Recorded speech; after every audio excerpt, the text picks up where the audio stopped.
Alors, on va parler de ces impacts-là, justement, avec Yannick Côté, qui est spécialiste, conférencier jeunesse, spécialiste de l'intimidation. Bonjour.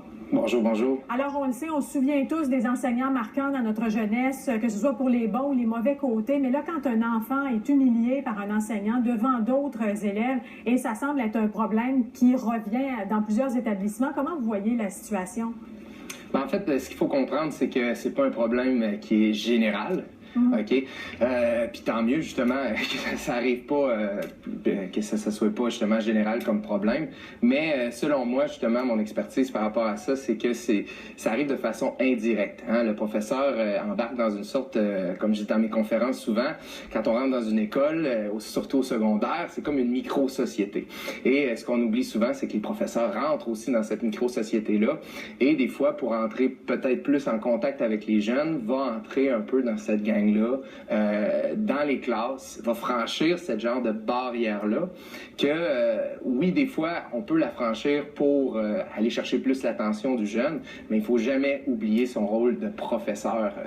Puis peut-être que là, il était un peu oublié dans cette situation-là. Et même si ce n'est pas généralisé, les dommages sont quand même considérables sur un jeune qui vit une situation comme celle-là. Oui, justement, comme on l'entendait, le jeune qui s'est suicidé, le prof, des fois, peut oublier justement son rôle qui peut avoir un impact majeur dans la vie d'un jeune.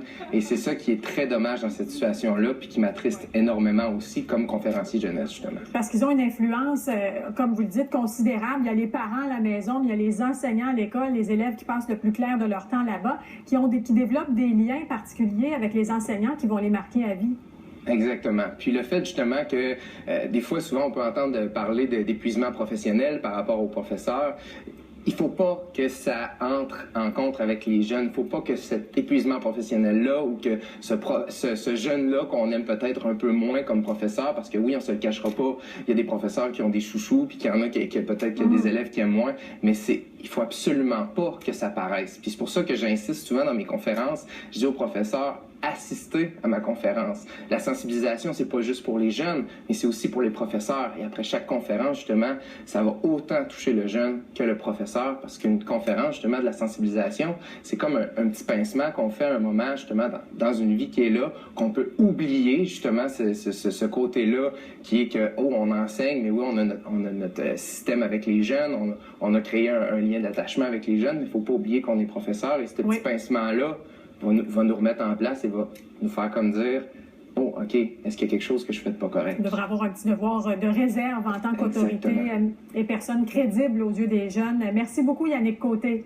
Ça fait plaisir. Bonne journée. Il y aura d'autres réactions, d'ailleurs, tout au long de la journée avec Marie-Laurence. Un peu plus tard.